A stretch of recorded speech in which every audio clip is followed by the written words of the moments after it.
New Year's Eve, 1993, 6:10 on Wallsend High Street. A man who ran the doors of half of Tyneside takes 3 shots at close range, staggers to a pub to raise the alarm, and dies. Several men are arrested. 33 years later, nobody has ever been charged. These are Newcastle's deadliest crime families. Section 1. Percy Street. The Club A Go-Go sat on Percy Street in the middle of Newcastle, above a row of shops, up a staircase that on a busy night held more people than the fire regulations of the period had ever contemplated. It ran through the middle of the decade as the place in the city where anything happening in British music happened first. The Animals were the house band before they were anything else. Jimi Hendrix played there, Cream played there. It had 2 rooms, a young crowd, and a license that kept it going long after the pubs had emptied, which in a city that closed early made it the last place standing on a Saturday night. It also had the other thing that a late license produces, which is that everyone who wanted trouble at 1 in the morning knew exactly where to find it. On a night in the early part of 1963, a man named David Findlay had an altercation inside that club with another man named John Brian Sayers. What was said between them has never been established in any document that survives. What is established is what happened afterwards, because it went through a courtroom and left a record. A group of men went looking for Findlay. They found him on Percy Street, a short walk from the club doors, and what took place there was serious enough that the local press gave it a name that has stuck for 60 years. The Battle of Percy Street was not a battle in the sense of 2 sides meeting. It was a large group of men attacking one man in a city centre street, in front of enough witnesses that the police were able to identify a substantial number of those involved. 10 of them were named as part of that group and appeared at Newcastle Assizes in July 1963. All of them entered not guilty pleas. 7 were convicted, including John Sayers and Frank Sayers, and 2 brothers named Shotton. The sentences ranged from 3 months to 18 months in prison. An 8th man was sent to a detention centre for 3 months. The court those men appeared in no longer exists in that form. The Assizes were the travelling higher courts of England and Wales, and had been since the 12th century. Judges rode a circuit, arriving in a county town a few times a year to clear the serious criminal work that the local magistrates could not deal with, and then moving on. In Newcastle, that meant the Moot Hall on Castle Garth, a building that still stands on the slope below the castle keep, in which the serious crime of Northumberland was heard for generations. The system was abolished by the Courts Act 1971 and replaced with the permanent Crown Court that sits today. What that meant in practice was that a man convicted at Newcastle Assizes in 1963 was sentenced under an arrangement that had been running in more or less the same shape since the Middle Ages, and that a man arrested for the same offence 12 years later would be dealt with by a modern permanent court. The sentences handed down that July were short. 3 months to 18 months for a street attack that put a man in hospital reads oddly now, and it reflects a period in which English sentencing for violence sat considerably below where it sits today, before the tariff inflation that ran through the following decades. A man who took 18 months for that offence in 1963 would be looking at a far higher figure for the same conduct in 2026. David Findlay recovered fully. His own subsequent history is a small detail that says something about the world these men moved in. In October of the same year, 3 months after giving evidence, he was back in the same court building, this time as a defendant, prosecuted for assaulting the manager of a dance hall. John Brian Sayers came out of prison in 1964. What he came out into was a Newcastle that was beginning a long process of taking itself apart and rebuilding, and the shape of that rebuilding matters for everything that follows. The city in the middle of the 1960s was still an industrial place in the fullest sense. The Tyne had shipyards along both banks, at Wallsend and Hebburn and Walker and Jarrow. Swan Hunter alone employed thousands of men. There were engineering works, armaments manufacturing at Elswick, coal moving down from the Northumberland and Durham pits, and a river that was one of the busiest working waterways in Europe. A young man leaving school in Byker or Benwell in 1964 walked into a labour market that would take him without qualifications and keep him for 40 years. That was also the period in which the City Council, under T. Dan Smith, set about demolishing large sections of the older housing and replacing it with new estates and tower blocks and an urban motorway system. Whole streets of terraced housing in the East End and the West End came down. Communities that had lived in the same few streets for 3 generations were dispersed to new estates on the edges of the city, and the social networks that had held those streets together were broken up and reassembled somewhere else, or not reassembled at all. Smith himself was jailed for corruption in 1974. in a scandal connected to the architect John Paulson, which is its own well-documented chapter of Newcastle history, and which established early that the line between the people running the city and the people taking money in it had never been as firm as the official version suggested. For the purposes of this story, the relevant point about that decade is narrower. The rehousing did not destroy the extended family structures of the East and West Ends.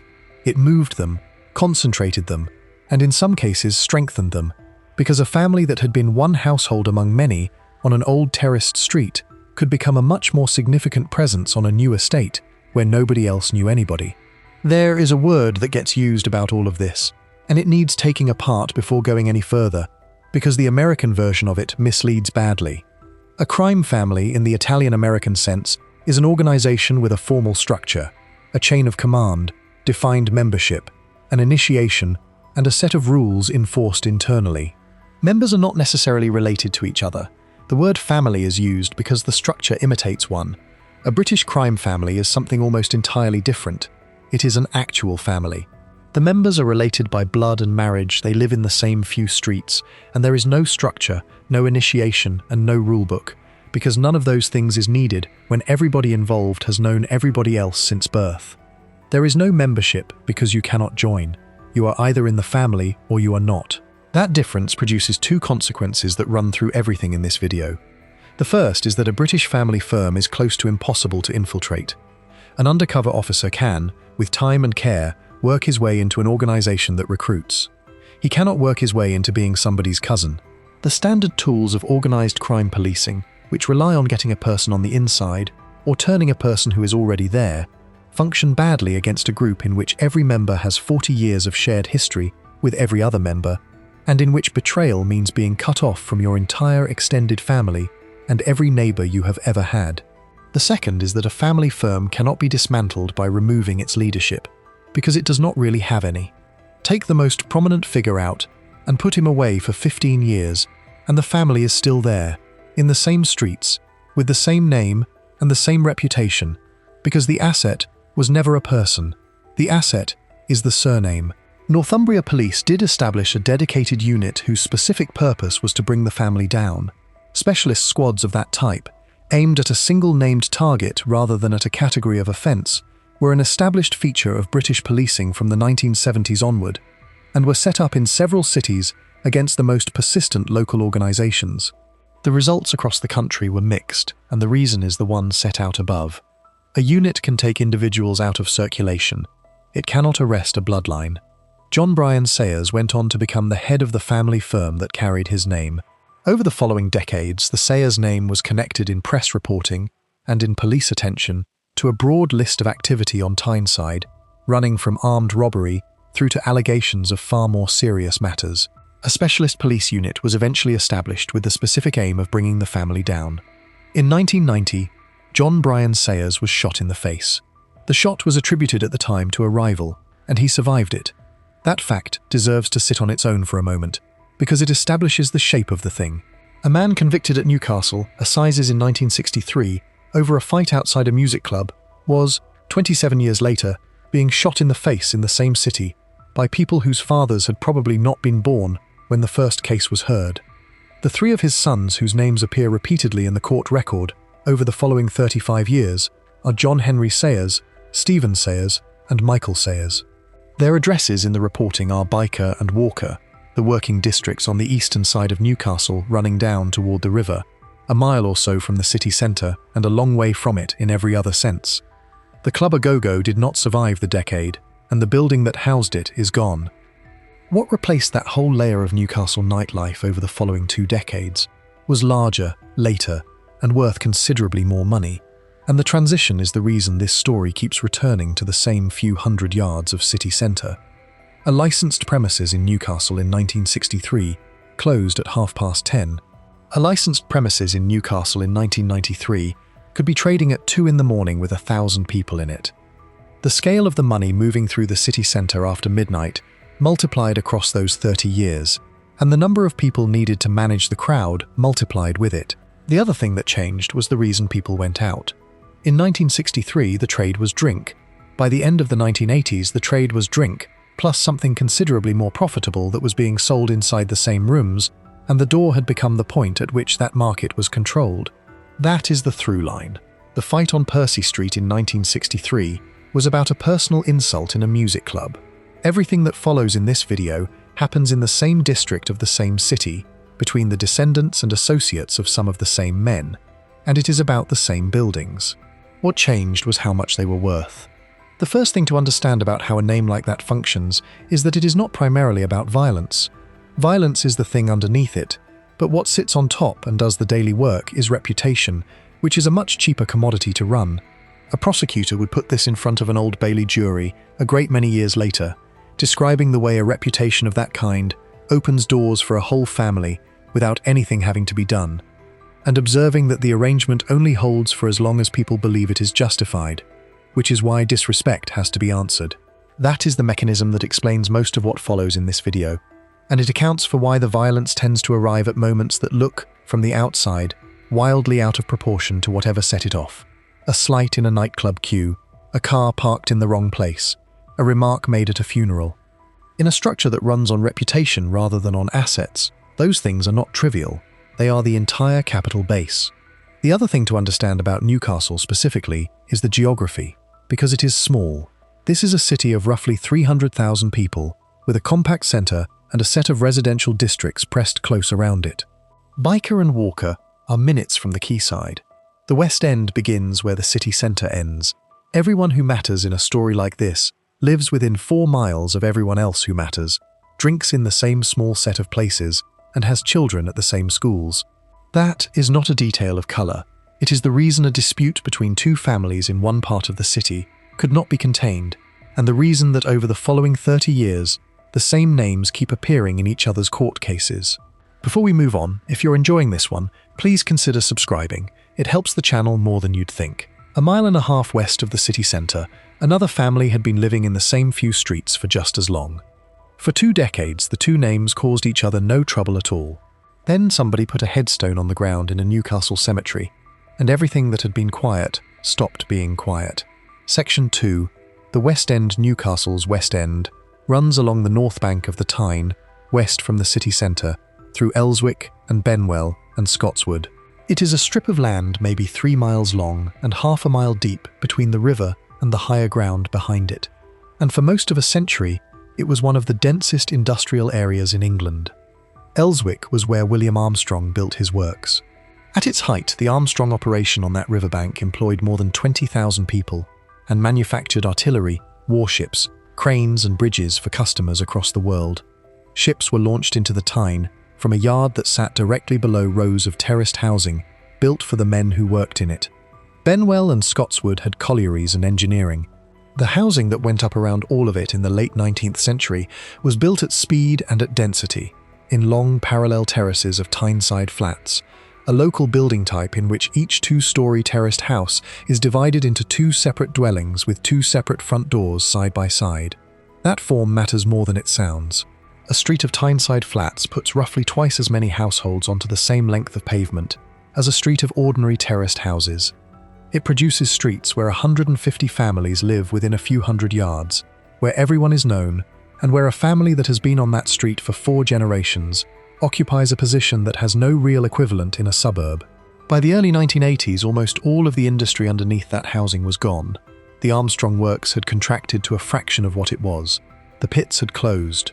Shipbuilding on the Tyne was in the final phase of a collapse that would end with Swan Hunter's closure in the 1990s. Unemployment in parts of the West End ran at levels that produced national news coverage, and the estates built to replace the demolished terraces were, within 20 years, being demolished themselves. The Conroy family lived in that part of Newcastle. So, historically, did a number of the other names in this story. What the reporting and the family's own accounts agree on is that, for a long stretch, through the 1970s and into the 1980s, the Conroys and the Sayers coexisted without significant conflict. They were not partners and they were not friends.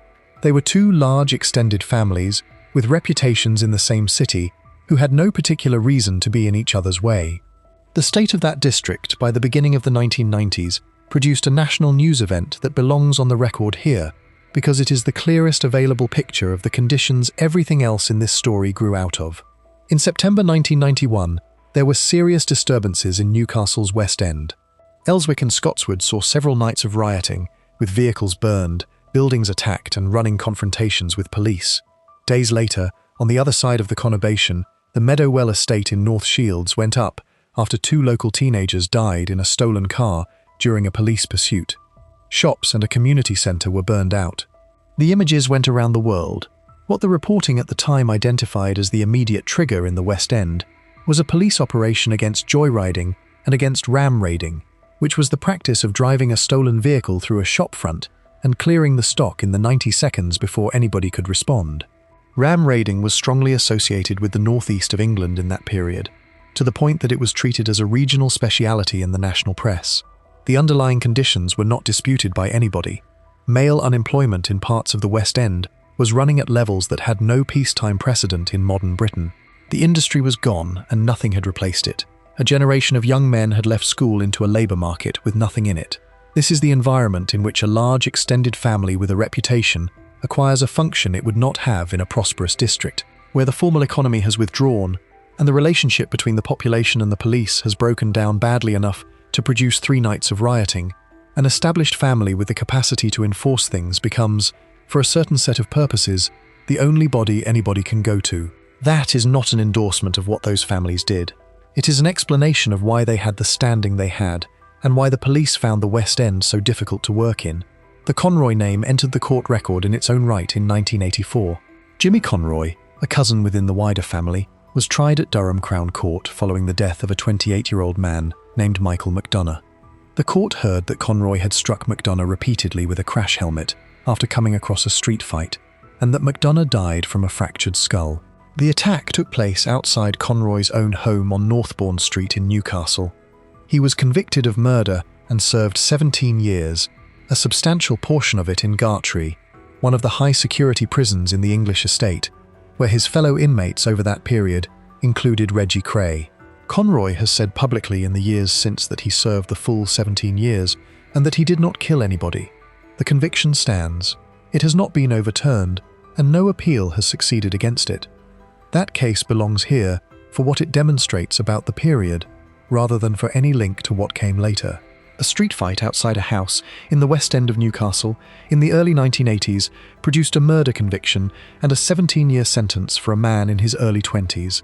There was nothing organised about it, in the sense that the phrase organised crime implies.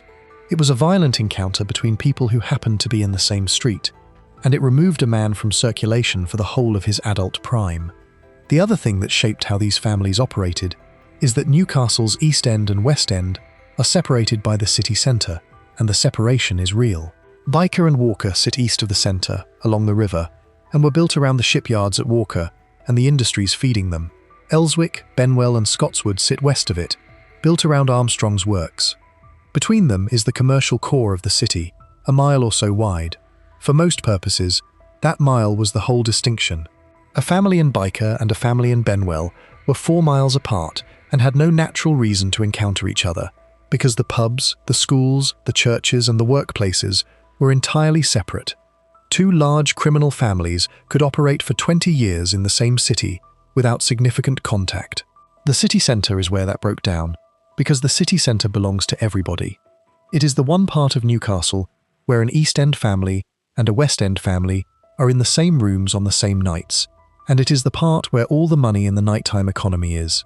The moment the licensed trade became worth serious money, the neutral ground between the 2 districts became the thing they had a reason to fight about. The geography is why a local dispute in one district could not stay there. Every route to the money ran through the middle. The third family that has to be introduced here is the Harrisons, who were also based in the West End. The Harrison name appears in the reporting of the following decade, mainly through its association with the man at the centre of the case that defines this whole story, and through the sequence of events that turned 2 families who had been leaving each other alone into 2 families who were shooting at each other. The trigger, according to the accounts that have circulated for 30 years, was an arson attack on a property belonging to Paddy Conroy, and the desecration of the headstone on his father's grave in a Newcastle cemetery. The second of those requires no explanation to anybody from a large Catholic Irish-descended family in a northern English city, which is what the Conroys were. A grave is not property. Damage to it does not have a financial value and cannot be insured against or replaced. In the specific culture of the Newcastle West End in that period, and in the specific culture of the family involved, an attack on a father's headstone was understood as the most direct possible statement that could be made, and it was understood by everyone who heard about it as a thing that would have to be answered. The precise attribution of that act has never been established in any court. It is described in books and in documentary interviews, and the family it is attributed to has never been prosecuted for it. It belongs in the category of things that are reported consistently and have never been proved, and it should be understood in those terms. What followed over the next few years in the West End of Newcastle has been described by the men who were in it in terms that no court has ever tested. The account given in the book written about Conroy by Bernard O'Mahony describes a running conflict in which 22 people were shot, one man was stabbed with a samurai sword, and a number of homes were petrol bombed. That figure and those details come from a memoir written with the cooperation of one of the participants. They are not a police statistic, and they are not a court finding. They are also not obviously exaggerated, which is the difficulty. Northumbria police in that period were dealing with a level of firearms use in the West End that was well outside anything the city had seen before, and the pattern of shootings, arson attacks and criminal damage in Benwell and Elswick across the early 1990s appears in contemporaneous local reporting even where individual incidents were never brought to court. The honest position is that a violent feud unquestionably took place, that its scale was significant by the standards of any English city outside London, and that the specific tally of 22 shootings rests on one man's account rather than on a document. The reason it could run for years without producing convictions comes down to something that runs through every single case in this video. In a conflict between two families, in a district where everybody is related to somebody, there are no witnesses. Not in the sense that nobody sees anything, because in streets of that density, everybody sees everything. In the sense that nobody will say so in a witness box, sign a statement, or take a call from a detective. English criminal procedure is built on the assumption that ordinary people will give evidence about what they saw. Almost the entire apparatus of a Crown Court trial depends on it. When that assumption fails across a whole district, the police are left with forensic material, telephone data, and whatever the participants say to each other in places that are being recorded. And in the early 1990s, two of those three sources were far thinner than they are now. There was no widespread CTV, mobile telephone use was in its infancy, and the cell site data that would later convict a great many people did not exist in any usable volume. DNA profiling was new, and its application to volume crime was years away. What that adds up to is a period of several years in which a serious and sustained conflict ran through a defined area of a major English city and produced almost nothing in the way of prosecutions, not because the police were indifferent, but because the tools that would have made those prosecutions possible had not arrived yet. The conflict did not stay in the West End. What pulled it out of those streets and turned it into something that involved the whole of Tyneside was money, and the money was arriving through a completely different door. Before we move on, if you're enjoying this one, please consider subscribing. It helps the channel more than you'd think. Across the city, in the pubs and clubs of Newcastle and Sunderland and every town between them, a parallel business had been quietly assembling itself through the 1980s. It employed hundreds of men. It was completely unregulated. Nobody in it was vetted or licensed or checked. And by the end of the decade, whoever controlled it controlled who was allowed to sell drugs in the northeast. Section 3. The doors. Every pub and club in Britain that lets people in after 10 at night needs somebody standing at the entrance. That has been true since licensed premises existed. What changed in the 1980s was the scale of it, and the reason was that the British night out changed shape. Through the 1960s and 1970s, the drinking culture in a city like Newcastle ran on pubs with early closing and a small number of licensed clubs. Across the 1980s, the number of late licenses in the city centre grew steadily, the licensed capacity grew with it, and the areas where people drank became concentrated. The Big Market and the Quayside developed into two of the densest concentrations of licensed premises anywhere in England, with tens of thousands of people moving through a few hundred yards of street on a Friday and Saturday night. That produced a demand for door staff that had never existed at that volume, and it produced it in a legal vacuum. There was no licensing system for door supervisors in Britain at that point. There was no vetting, no register, no criminal record check, no requirement to hold any qualification of any kind, and no national body, with any authority over who could stand on a door. A licensee needed people at the entrance who could handle themselves. He hired them, or more usually he hired a firm that supplied them, and the question of what those people had done before was not one the law required anybody to ask. This is the single most important structural fact in the entire history of organised crime on Tyneside, and it applies equally to Manchester, Liverpool, Glasgow, Sheffield and Birmingham in the same period. The commercial nighttime economy of every major British city was policed at the entrance by men supplied through firms that nobody was checking. The men who ran those firms controlled a great deal more than employment. Whoever supplies the doors decides who is allowed through them, which means whoever supplies the doors decides which faces are welcome and which are not. In a city where a few dozen venues carry the bulk of the trade, that is a form of authority over the whole night that no licensing committee had ever intended to hand to anybody. The big market is the specific piece of ground that made Newcastle's version of this larger than it would otherwise have been. It is a short, wide street in the old commercial heart of the city, a few hundred yards long, that by the late 1980s carried one of the highest concentrations of licensed premises anywhere in the United Kingdom. On a Friday and Saturday night, it took in tens of thousands of people. It acquired a national reputation, largely through newspaper photographs, as the place where the British night out reached its most extreme form. The quayside developed alongside it through the 1990s, as the old warehouses along the river were converted into bars and clubs, and between the two of them, Newcastle had a nighttime economy that drew people in from across the northeast, and, later, from across the country. The commercial arrangements underneath that were straightforward, and they should be set out plainly, because the phrase protection racket obscures how ordinary most of it looked on paper.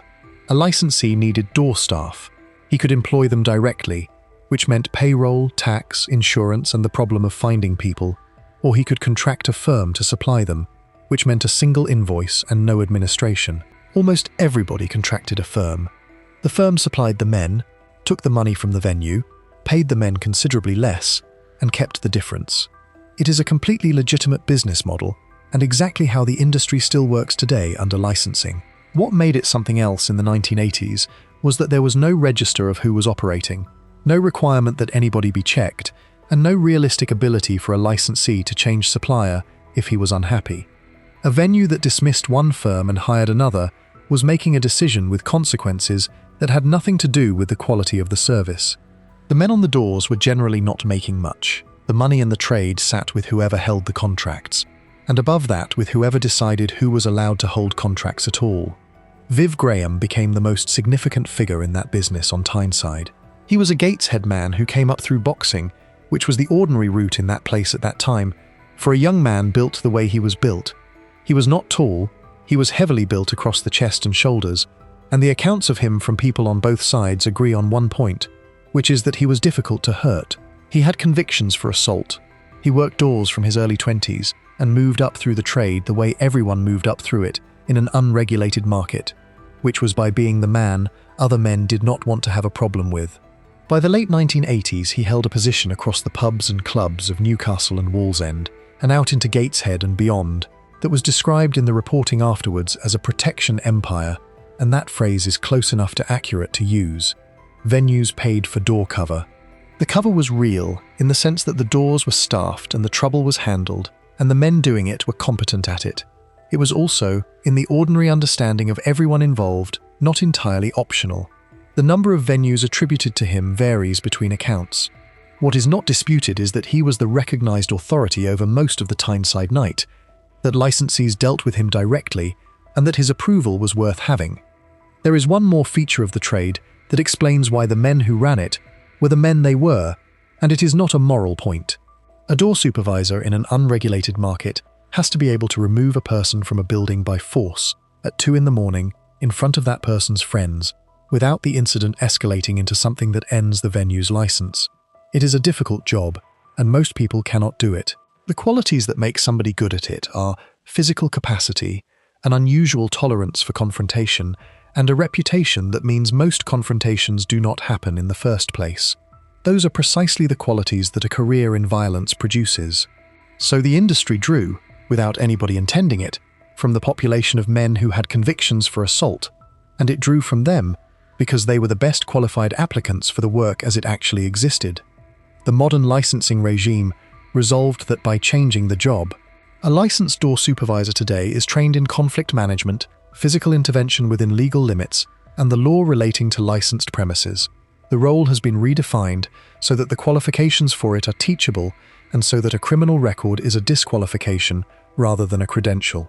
Before that happened, the trade recruited the only people who could do it, and then discovered that it had handed them control of the most valuable drug market in the region. What made that position worth killing for was a chemical that arrived in Britain at the end of the 1980s. Minni had existed since 1912 and had been used in a small way in American therapeutic settings in the 1970s. It reached Britain in volume around 1987 and 1988, arriving alongside acid house and the beginnings of what became rave culture, and it changed the economics of a night out completely. A drug that made a crowded room feel good for 6 hours, that cost almost nothing to manufacture, that could be sold for between £15 and £25 a tablet at the peak, and that was consumed by people who were already standing in a licensed venue, was the single most profitable retail product that had ever been introduced into a British nightclub. The people selling it needed to be in the room. That is the whole point. The transaction happens inside the venue, between people who are already there, and the only person who controls who is inside the venue is the man on the door. The door trade and the drug trade fused within about 18 months, and they fused everywhere in Britain at roughly the same time. Manchester's door wars ran through the same years for the same reason. So did Liverpool's, so did Glasgow's. What had been a low-margin business supplying muscle to pubs became the control point for the most lucrative retail drug market the country had seen, and the men who happened to hold that control point in 1987 found themselves, without doing anything differently, sitting on something enormously valuable. Viv Graham's own relationship with the drug side of it has been described by the person best placed to describe it. His fiancée, Anna Connolly, has said that he did not sell drugs himself, and that what he did was allow certain dealers to operate in the venues he covered in return for payments. It is the arrangement a man in his position would be expected to have arrived at. He was not a dealer, he was the toll on the road. That arrangement has an obvious weakness, which is that it makes the man collecting the toll the only obstacle between a supplier and an enormous amount of money. Every dealer excluded from a venue had a direct financial interest in the arrangement changing. Every organization that wanted the northeast market had to go through one man to get it. The regulation that would eventually take the entire industry out of that position did not arrive until much later. The Private Security Industry Act 2001 created the Security Industry Authority and established for the first time in England and Wales a licensing regime for door supervisors. From the mid-2000s onward, anybody working a door had to hold a license, which required an approved qualification and a criminal record check, and which could be refused or revoked. A person with recent convictions for violence or drug supply could not lawfully stand on a door. The effect on the trade was substantial, and it is the reason the door wars of the late 1980s and early 1990s have no real modern equivalent in this country. The route by which a man with convictions for assault could become the controlling commercial figure in the nighttime economy of a major city was closed by statute. It took 13 years from the arrival of ecstasy for Parliament to close it. Everything that happened on Tyneside between 1988 and 1993 happened inside that 13-year window. The value of the position also explains the pattern of the violence in that period, which was not random. Men who worked doors were attacked. Men who supplied doors were attacked. The disputes that produced serious injury were disputes about which firm covered which venue, which is a commercial argument conducted by other means. In an ordinary industry, a contract dispute goes to a solicitor. In an industry with no licensing, no register, and no lawful basis for most of the arrangements in it, there is nowhere for a dispute to go. There is one more feature of the Tyneside version that separates it from Manchester and Liverpool, and it is geographic.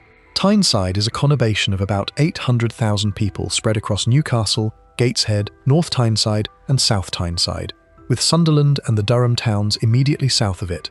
That is a large enough market to be worth a great deal of money, and a small enough one to be held by a single figure. In Greater Manchester, with 3 times the population and a far more fragmented geography, no one person was ever going to control the whole night. On Tyneside it was possible, and by the end of the 1980s, one man had come close to it. A position like that is stable only for as long as nobody thinks it can be taken. The moment somebody does, the arithmetic changes completely, because there is exactly one obstacle, and it is a person. Before we move on, if you're enjoying this one, please consider subscribing. It helps the channel more than you'd think. He had told people he did not expect to see 40. He was 34 years old, he had 4 children, and on the last afternoon of 1993, he drove into Wallsend to collect money from the pubs he covered, which is a round he had made hundreds of times. Somebody had been waiting on that street long enough to know he would. Section 4. New Year's Eve. Wallsend sits 4 miles east of Newcastle city centre, on the north bank of the Tyne, and it is named for exactly what it sounds like. The eastern end of Hadrian's Wall terminated there, at the fort of Segedunum, and the modern town grew up on top of it, around coal and then around shipbuilding. Swan Hunter's yard was in Wallsend. The Mauretania was built there. At its peak, the yard employed a workforce large enough that the town's entire existence was organised around the shift horn. By 1993, that had gone. Swan Hunter went into receivership that year, and the town Viv Graham drove into on the last afternoon of December was a place where the industry that had made it was in the final stage of disappearing. The high street runs east to west through the middle of it.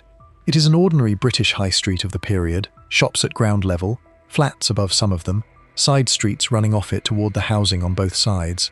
Border Road comes off it. The Queen's Head public house stood there. He arrived in the early evening. It was New Year's Eve, which in the trade he was in was the single busiest night of the year, and also a collection night, because the venues he covered would be taking more money across that one night than across most weeks. He was driving a Ford Sierra Cosworth, a car that in the northeast in 1993 was about as anonymous as a marching band.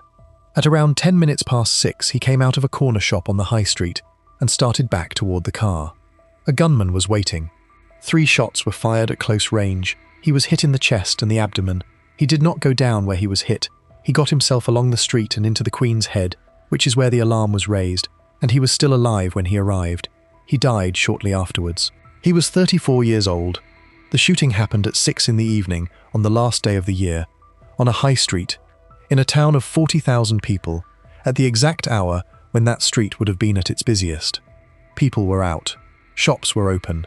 There were, in the most literal sense, witnesses everywhere. Northumbria police mounted a major investigation.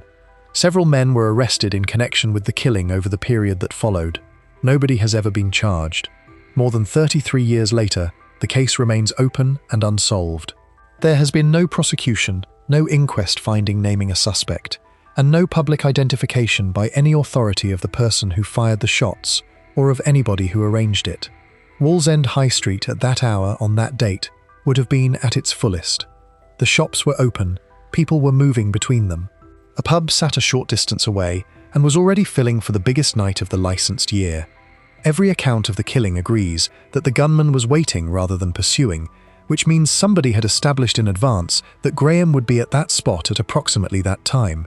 That is not a difficult thing to establish about a man who ran a weekly collection round and drove one of the most identifiable cars in the northeast, and it is the reason the location was possible. 3 shots at close range from a handgun, in the dark, in a street with a great deal of ambient noise, is over in under 2 seconds. A person 50 yards away would hear it and would most likely not be able to say what they had seen. A person 5 yards away would know exactly and would be the person least likely to say anything. The reason a killing carried out in those conditions produces no prosecution is the same reason the West End feud produced almost none. It is not that nothing was seen, it is that the people who saw it were, in overwhelming numbers, either connected to the world the victim worked in or afraid of it, and the 2 categories overlapped heavily. A witness on Wallsend High Street on 31 December 1993, who was willing to sign a statement naming the man with the gun, would have been placing themselves, and their family, in a position that no witness protection arrangement available in England at that time could realistically have made safe. The threshold problem needs stating precisely, because it is not a matter of police effort. To charge a person with murder in England and Wales, the Crown Prosecution Service has to be satisfied that there is a realistic prospect of conviction on the evidence available. A file full of intelligence, informant material, and reasonable inference does not meet that test. Detectives can know things they cannot prove. That gap is where this case has sat for 3 decades. The forensic position in 1993 bears almost no relation to what it would be now. There was no meaningful CARV-CTV coverage of a suburban high street. Mobile telephone penetration in Britain was around 1 adult in 10, and the cell site analysis that has since become the backbone of firearms prosecutions barely existed as an investigative technique. Automatic number plate recognition was not deployed.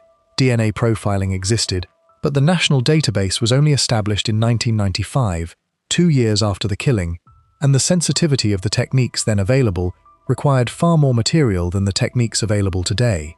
A murder committed in Wallsend on that evening in 1994 might well have been solvable. Committed in 1993, with 3 shots fired in the dark on a street where nobody would talk, it was not. A killing of that kind does not simply stop being investigated. Every police force in England and Wales runs a system for reviewing undetected homicides, under national guidance that requires unsolved murders to be reassessed at defined intervals and reviewed again whenever new material or new forensic capability becomes available. The file is never closed. It is periodically reopened, re-examined and put away again. What has changed since 1993 is enormous. DNA profiling has advanced through several generations of technique, and material that yielded nothing at the time can now produce a full profile from a fraction of what was once required. The National DNA Database, established in 1995, now holds millions of profiles. Cold case reviews across the country have produced convictions decades after the event, on exactly that basis. None of that has produced a charge here, and the reason is a practical one rather than a scientific one. Recovering a profile requires there to be biological material to recover, and a shooting in a street in which the gunman never touched the victim, never entered a building and was gone within seconds, does not generate much. The evidence in a case like this was always going to have to come from people.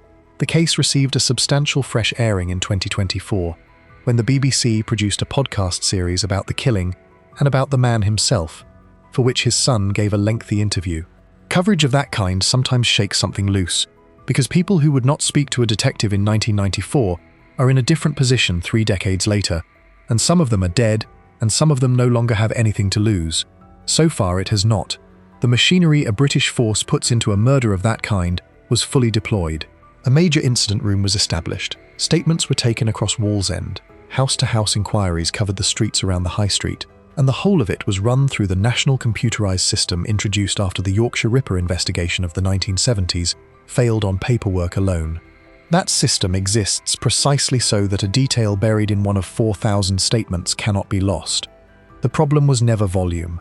Officers had a location, a time accurate to within a few minutes, a weapon type, and a substantial pool of people who had been on that street. What they did not have was a single person prepared to put their name to what they saw. The consequences of the killing ran forward through a family for 3 decades, and one of the people they ran through has spoken about it publicly. Graham left 4 children. His son, also named Viv Graham, was 4 years old when his father was shot.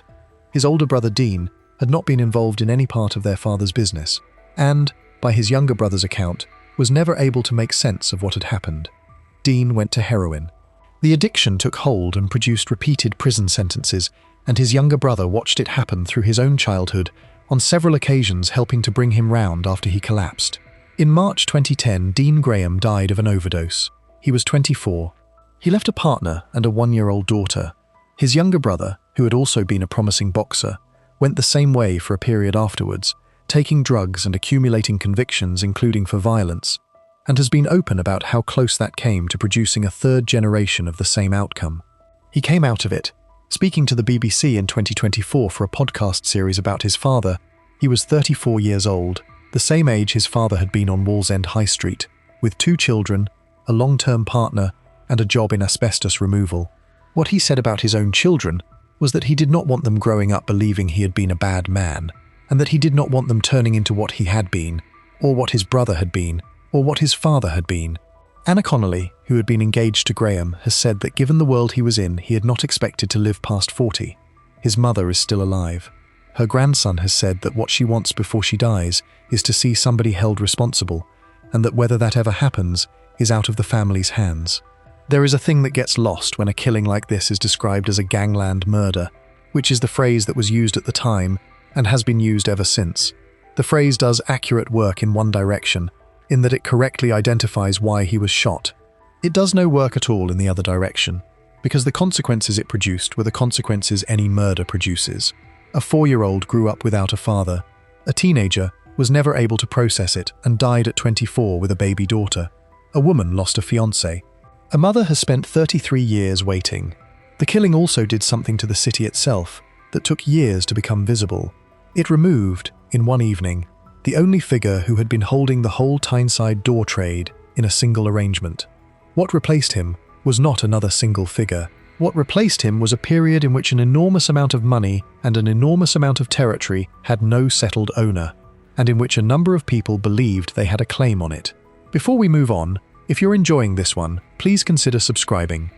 It helps the channel more than you'd think.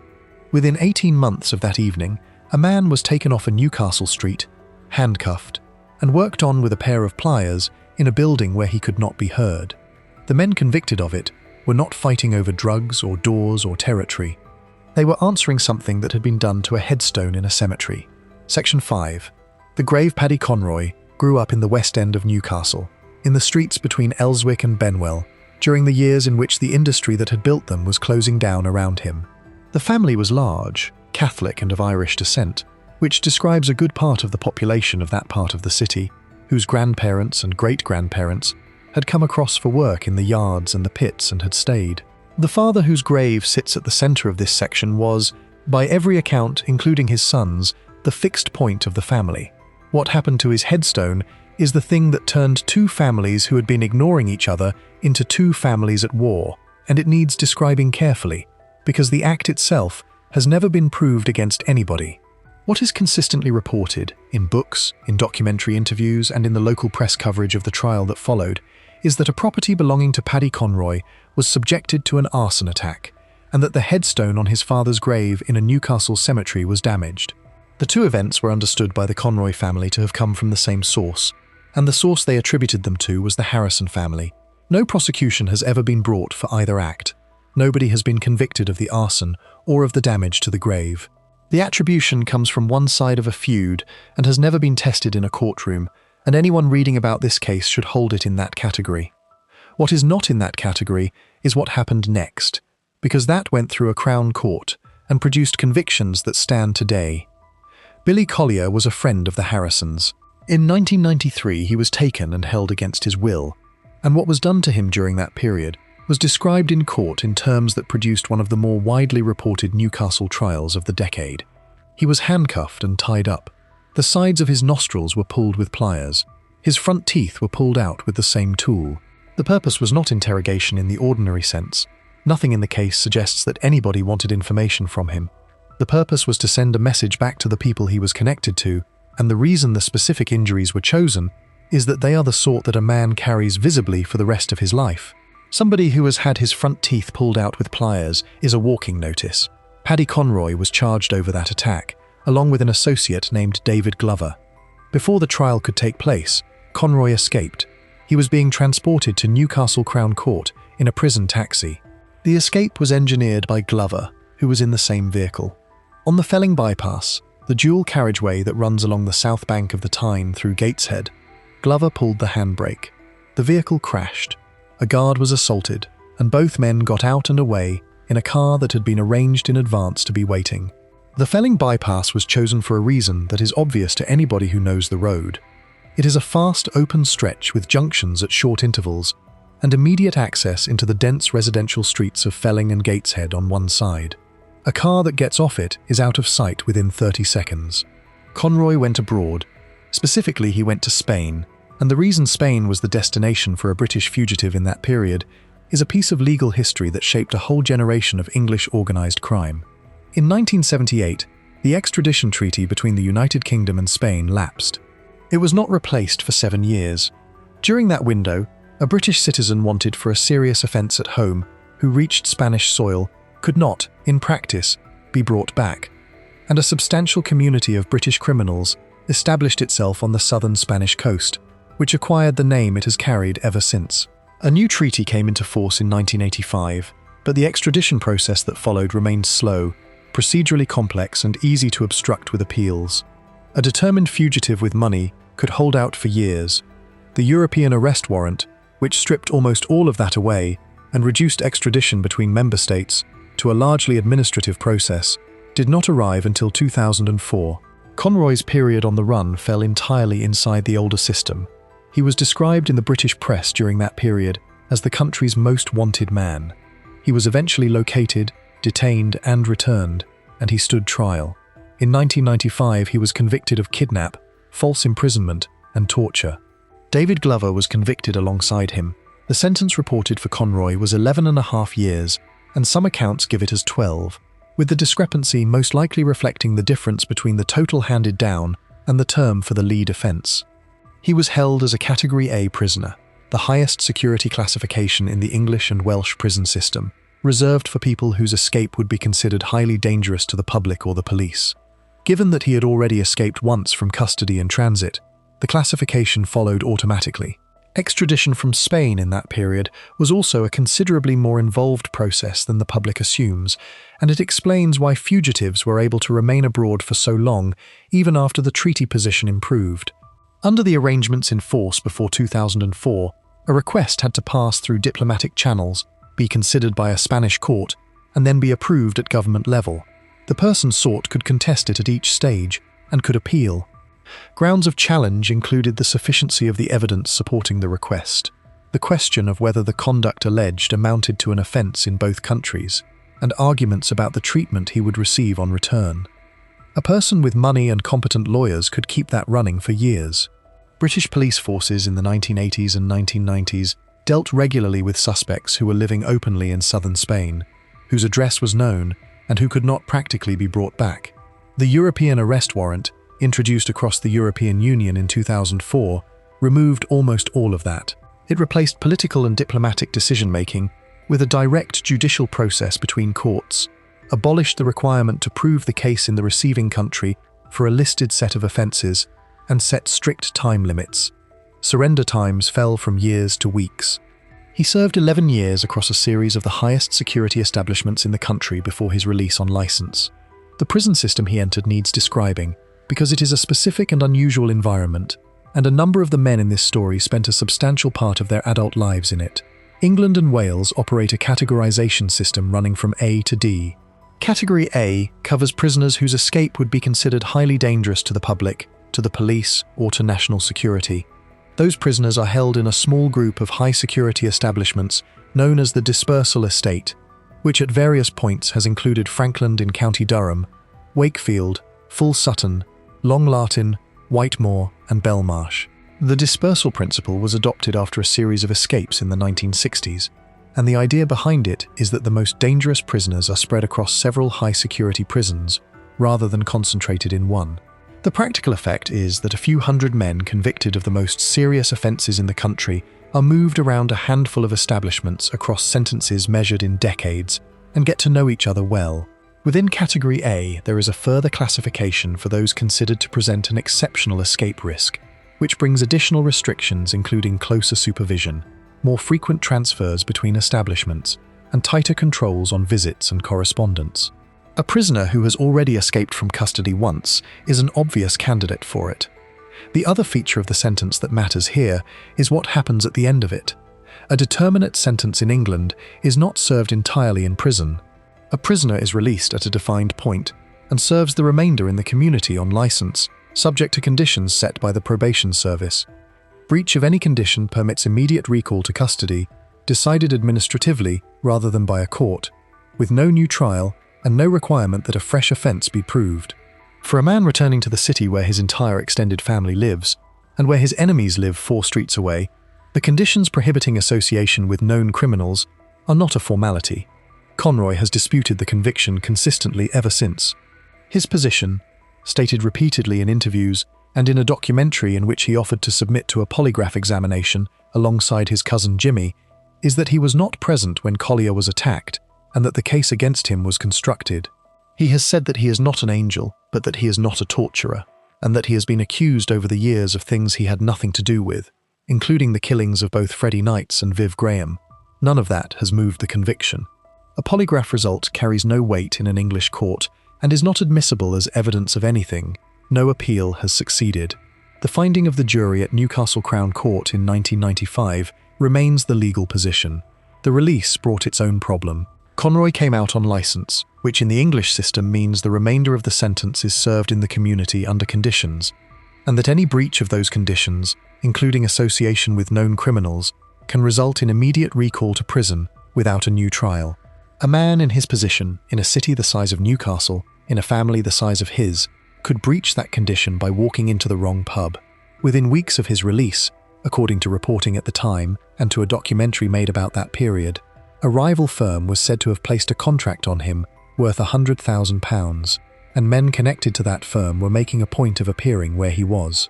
That is a specific and unusual form of pressure, and the mechanism behind it is not obvious. A man on license who responds to provocation goes back to prison. A man on license who does not respond loses the reputation that is the only thing keeping his family safe. The people applying it did not need to do anything to him at all. They only needed to be visible, repeatedly, in places where he would see them, and let the license conditions do the work. Conroy's later encounters with the law have been considerably smaller. A planned drugs operation at his home, aimed at heroin, recovered a quantity of cannabis with a street value of around £50 along with smoking equipment, and he was charged with possession and admitted it. He has been open in interviews about that, and about the gap between what he was being looked for and what was found. He has spent the years since building a public profile as a former criminal, appearing in documentary series including McIntyre's Underworld and British Gangsters, and cooperating on a book about his life written by Bernard O'Mahony under a title referring to his father. That last point is where a note of caution belongs, and it applies to every source in this entire story. Most of what is publicly available about Newcastle's crime families comes from memoirs written with the cooperation of the men involved, from documentaries in which those men are the interviewees, and from books in which the events are described by one participant with no other party present to contradict him. Stephen Sayers published his own account of the family. Conroy has published his. Both books describe the same decades from opposite directions. Neither has been through anything resembling a fact-checking process against court records, and the two accounts contradict each other repeatedly on questions of who did what and who started it. Everything in this video that comes from those sources has been treated as what it is, which is testimony from an interested party. Everything that comes from a court is treated differently, because a court has heard both sides and reached a finding. The injuries in that case also produced a legal outcome that catches most people out, because torture is not an offence in English domestic criminal law in the way the word suggests.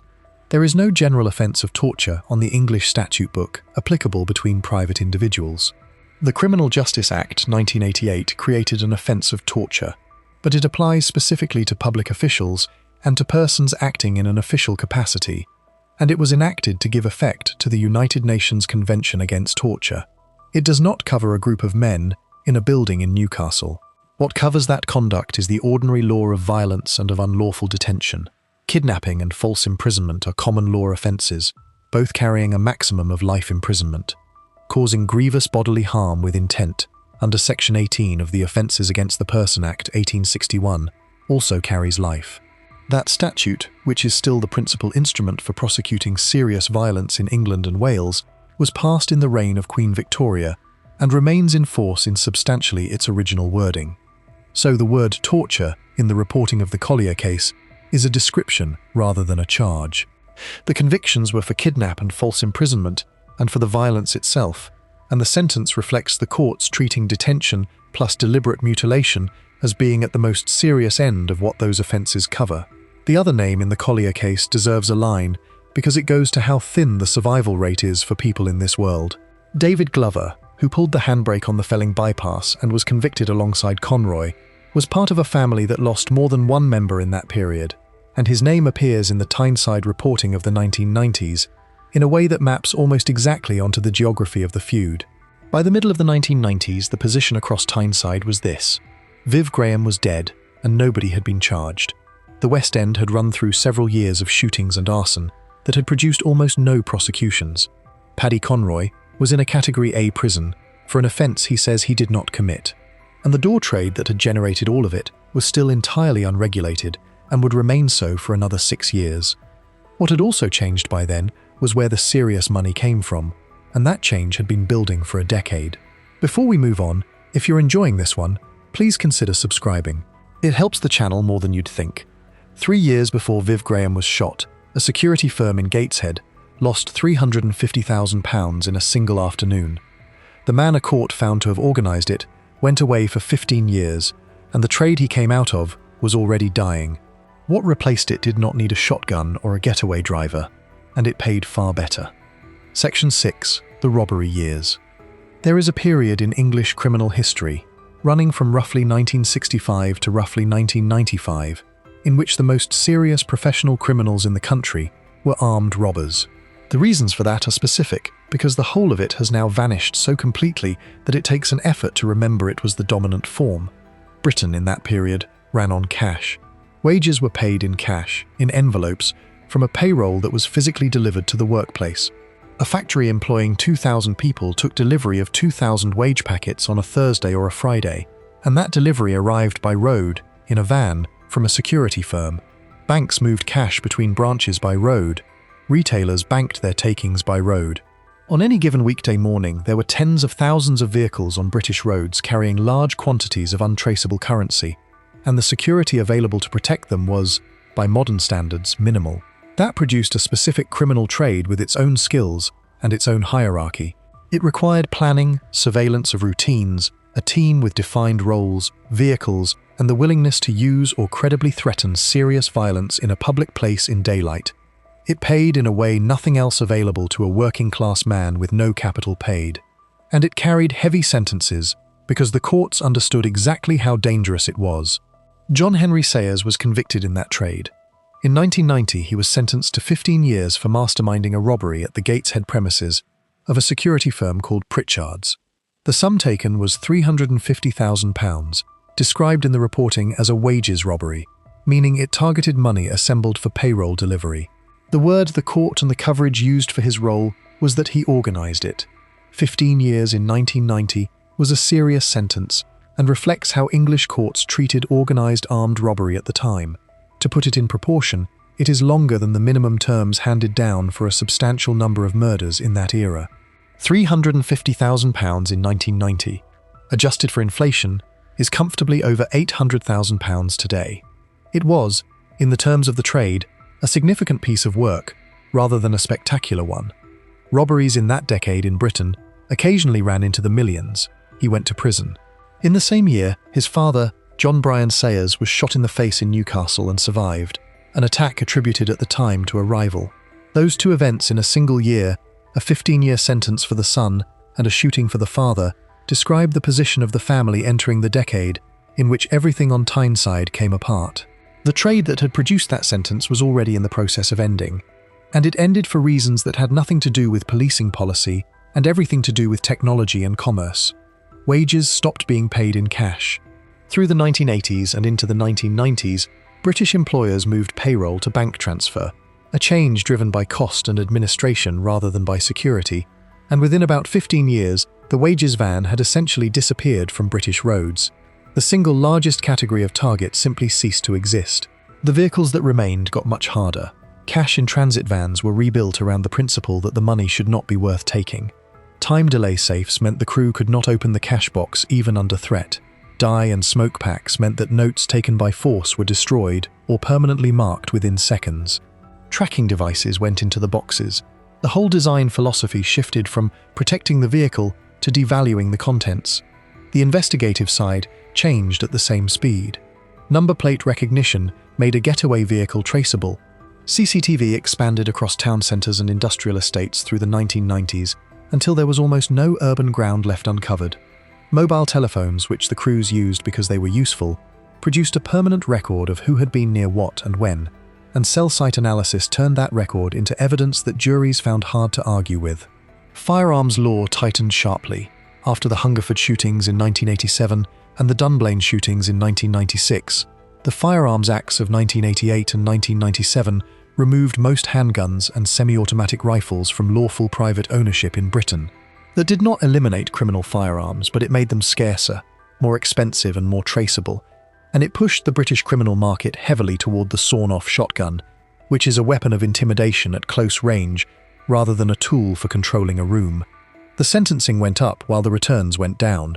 By the late 1990s, a man convicted of a serious armed robbery in England could expect a punishing sentence for a crime that had become dramatically harder to complete and that paid a fraction of what it once had.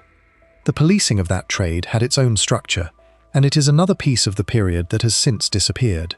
Serious armed robbery in Britain was worked by dedicated squads. The Metropolitan Police had the Flying Squad, which existed specifically to deal with armed robbery in London, and which developed a set of tactics built around informants and around intercepting teams at the point of the offence. Outside London, the work was handled by regional crime squads, a network of units drawing officers from neighbouring forces to tackle criminality that crossed force boundaries. Those squads were eventually folded into the National Crime Squad in 1998, which was itself absorbed into the Serious Organised Crime Agency in 2006, which was in turn replaced by the National Crime Agency in 2013. Each of those reorganisations moved the centre of gravity further away from robbery and further toward drugs, money laundering, and organised immigration crime, because that is where the offending had gone. The Pritchard's job belongs in a particular category, because a robbery at a security firm's own premises is a different proposition from stopping a van on a road. A cash-in-transit attack takes place in the open, lasts seconds, and depends on shock. An attack on a depot means entering a building that has been designed against exactly that, dealing with whatever staff are inside, and remaining on the premises long enough to get to the money and out again. It requires knowledge of the layout, of the staffing at that hour, and of when the money would be assembled rather than dispersed. Wages money sits in a depot for a defined and predictable window between arriving and going out on the vans. Robberies of that kind were, in the language of the trade, inside work in the sense that they needed information from somewhere, and police investigating them started from that assumption. The court in 1990 found that John Henry Sayers had organised it, which is a finding about planning rather than about presence, and the 15-year sentence reflects the judge treating the organiser as more culpable than the men who walked in. The other structural change was the arrival of financial investigation as a mainstream tool. The Proceeds of Crime Act 2002 gave courts the power to conduct confiscation proceedings after a conviction, in which a defendant found to have a criminal lifestyle can be required to account for his assets and to pay a sum representing his benefit from criminal conduct, with a default prison term if he does not. The burden in those proceedings sits with the defendant to explain where his money came from, which is a reversal of the ordinary criminal position and a formidable instrument. That changed the calculation for a certain kind of criminal enterprise permanently. It became possible, for the first time, to take away what a person had made, rather than simply to imprison him for making it. A generation that had operated on the assumption that a sentence was the entire cost of doing business found that the cost now included everything they owned. None of that reached the men in this story to any significant degree, and the reason goes back to what they actually had. Confiscation works against assets. It does not work against a reputation, because a reputation cannot be valued, seized, or sold. What replaced it was drugs, and the comparison is not close. An armed robbery is a single event with a fixed return, an enormous risk of arrest, and a punishing sentence. A drug supply operation is a continuous business with recurring revenue, in which the person at the top does not need to be present at any transaction, does not need to touch the product, and does not need to be in the same building as the risk. The people who get caught in a drug network are overwhelmingly the people at the bottom of it. Every serious criminal organisation in Britain made that transition between roughly 1985 and 1995. It was not a decision anybody debated, it was simply where the money went. What that meant on Tyneside specifically is that the two things came together at exactly the wrong moment. The generation that had grown up in the armed robbery trade was coming out of prison, or coming to the end of that trade's usefulness, precisely as the door trade fused with the ecstasy market and produced the most valuable retail drug territory the region had ever had. The men with the reputations, the networks, and the willingness to use serious violence were looking for a new business at the exact point that a new business appeared, with no legal owner and no mechanism for deciding who got it. The other thing prison did in that period was act as a distribution network for reputation and for contacts. The English high-security estate is small. There were, and are, a handful of dispersal prisons holding the most serious offenders in the country, and a man doing 15 years for organised robbery would spend those years among the people doing comparable sentences from Liverpool, Manchester, Glasgow, Birmingham, and London.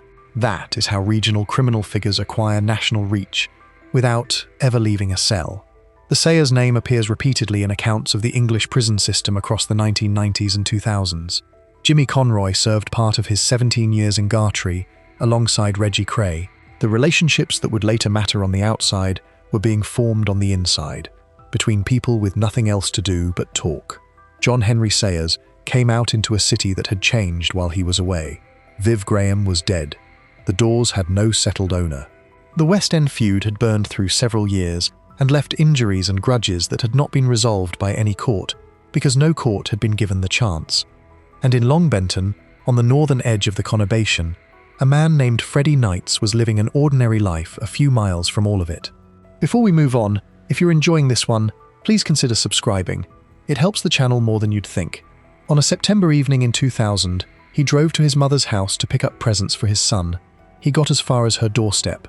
What happened there produced a 12-week trial in a city 100 miles away, 3 convictions, 1 acquittal, and a decade of argument about whether the jury that heard it had been reached. Section 7. Long Benton. Long Benton is not a place with a reputation. It sits about 4 miles north of Newcastle city centre, inside the borough of North Tyneside, and it is largely a housing estate built by the local authority between the wars and expanded afterwards. The Ministry of Pensions had a vast office complex there. The metro runs through it. It is a district of low-rise, semi-detached council housing, cul-de-sacs, green space and a shopping parade, of a kind that exists on the edge of every English city and that produces almost no national news of any sort. Freddie Knights was a Tyneside man in his mid-30s. His mother lived in Long Benton. On the evening of 20th September 2000, he drove to her house. The reason he was there, which is the detail that has stayed attached to this case for 26 years, was that he had gone to collect presents for his son. He was shot on her doorstep. That is the whole of it, and the plainness of it is the point. There was no confrontation, no build-up, and no chance to react. A man walked up to a house on a residential estate on an ordinary Wednesday evening and shot another man at the door of his mother's home, in a street where the neighbours were indoors watching television. Northumbria police mounted a major investigation, and this time, unlike Wallsend, it produced a prosecution. The trial did not take place in Newcastle. It was heard at Leeds Crown Court, 100 miles south, and it ran for 12 weeks in 2002. Moving a trial out of the area it relates to is a decision an English court takes when it concludes that a fair trial cannot be had locally. The formal mechanism is an application to change the venue, and the grounds are usually either saturation local publicity or a risk to the integrity of the jury. In a case involving names that most of the Tyneside jury pool would recognise, and where witnesses were being asked to give evidence about people who lived in the same city as them, the argument for moving it 100 miles is straightforward. 4 men stood trial. The outcomes were not uniform. Dale Miller, a career criminal from Cromwell Avenue in Winlayton, Gateshead, was convicted of manslaughter and sentenced to 16 years. Eddie Stewart, of Beach Terrace, also in Winlayton, was convicted of manslaughter alongside him.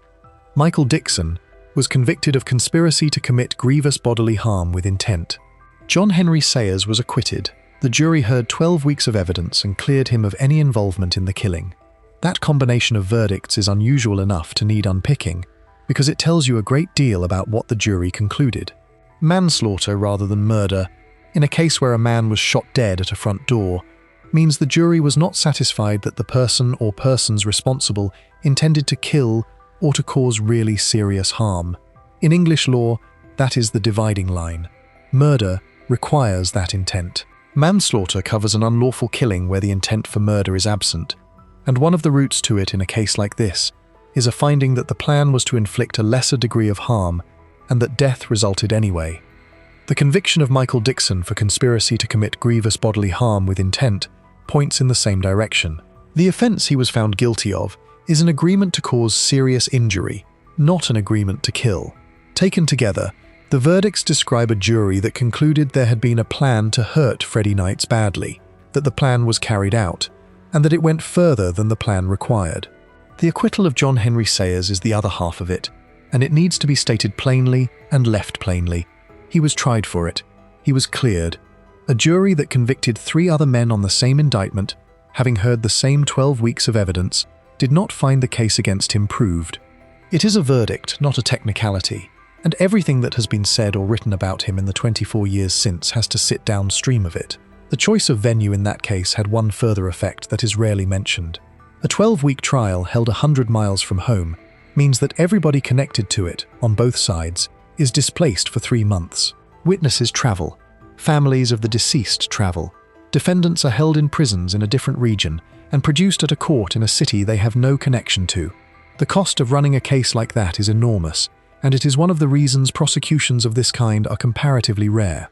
A 12-week Crown Court trial with multiple defendants, each separately represented, with a jury requiring management over 3 months and a substantial police presence around it, runs into millions of pounds of public money before anybody reaches a verdict. That expense belongs in any honest account of this, because it is part of what a code of silence actually costs. The absence of witnesses willing to give an account does not simply mean cases fail. It means that the cases which do proceed have to be built out of forensic material, telephone data, and assisting offenders, which takes years and costs a fortune, and which still tends to produce a partial result. Michael Dixon's name should be marked here, because it comes back.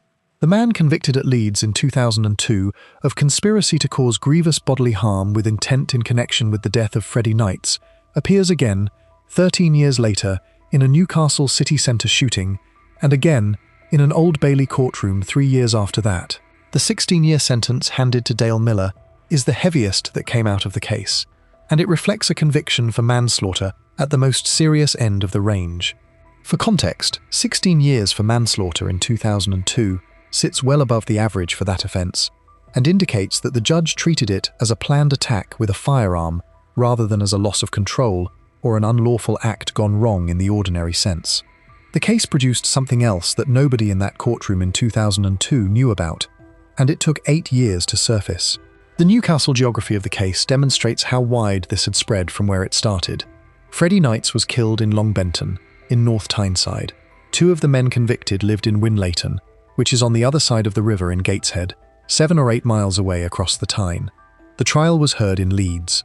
The families at the centre of the earlier feuds were in the East End and the West End of Newcastle itself. What had begun in the 1980s as a dispute between neighbours in 2 districts of one city had, by 2000, become something that reached across the whole of Tyneside and produced a trial that had to be held in another county. A doorstep shooting is also a specific method with a specific purpose, and it recurs across British organised crime because it solves a problem for the people ordering it. A target who is careful is difficult to reach. He varies his movements, he does not drink in predictable places, and he is rarely alone. What he cannot do is stop having relatives, and he cannot stop the people who care about him from having fixed addresses. A man will go to his mother's house. He will go on a known date, for a known reason, and he will walk from a car to a door across open ground with his hands full. The method also carries a message that is not aimed at the victim, because the victim is dead.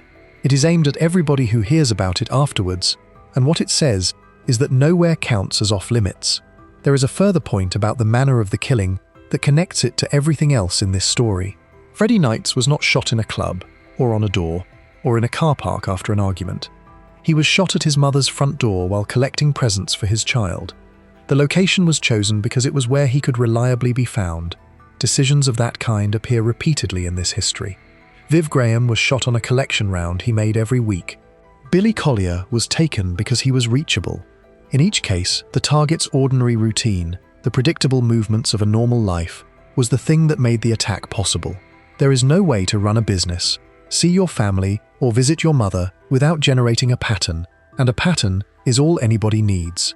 There is a doctrine in English criminal law that explains how 4 men come to stand trial for a killing carried out by one person with one weapon, and it underlies almost every organised crime prosecution in this country. The principle is joint enterprise, or secondary liability. A person who assists or encourages an offence committed by somebody else can be convicted of that offence as a principal. The getaway driver, the person who supplies the weapon, the person who identifies the target, and the person who gives the instruction can all be liable for the killing itself, even though none of them fired. The law on this was substantially restated by the Supreme Court in 2016 in a case called Jogi, which held that the courts had taken a wrong turn some 30 years earlier. The mistaken approach had been that a secondary party could be convicted simply on the basis that he foresaw what the principal might do. The Supreme Court held that foresight is evidence of intent but is not the same thing as intent, and that what the prosecution must actually prove is that the secondary party intended to assist or encourage the offence. That decision came 14 years after the Leeds trial, and the standard applied in 2002 was the older and broader one. The practical importance of secondary liability in a case like this is obvious. In an organised killing, the person who decides it should happen is almost never the person who does it, and is usually a considerable distance away with an account of his movements. Without a doctrine reaching the people behind it, the only person who could ever be convicted of a contract killing would be the contractor. The corresponding difficulty is proof. Proving that a specific individual intended to assist or encourage a specific killing, when everything about the arrangement was designed to leave no record, is a formidable evidential task. That gap between what a prosecutor believes and what a prosecutor can prove to 12 people is where the acquittals in this story live. The family of Freddie Knights got something that the family of Viv Graham has never had, which is a set of convictions. 3 men were found guilty, and one of them went away for 16 years. Measured against the record of every other case in this video, that is a substantial outcome. It is also the case that the sentences were for manslaughter rather than murder, that the man the prosecution had alleged was behind it walked out of Leeds Crown Court a free man, and that within a few years, the entire trial would be the subject of a second criminal investigation into whether the jury which reached those verdicts had been interfered with. Before we move on, if you're enjoying this one, please consider subscribing. It helps the channel more than you'd think. 8 years after the verdicts, a man walked into a police station and said he had made a phone call to a juror's house in Leeds, late at night, in 2002, and that he had been told to do it. What followed put 3 men on remand for 14 months, and then collapsed in a single afternoon, without a jury ever hearing the evidence. Section 8, the juror-jury tampering, is treated in English law as something close to an attack on the constitutional order, and the reason is structural rather than sentimental. The entire legitimacy of a Crown Court verdict rests on 12 people, selected at random from the electoral roll, deciding the facts without fear or favour. Everything else in the building is procedure. If the 12 can be reached, nothing else in the system means anything. The offence is prosecuted as perverting the course of justice, which carries a maximum of life imprisonment.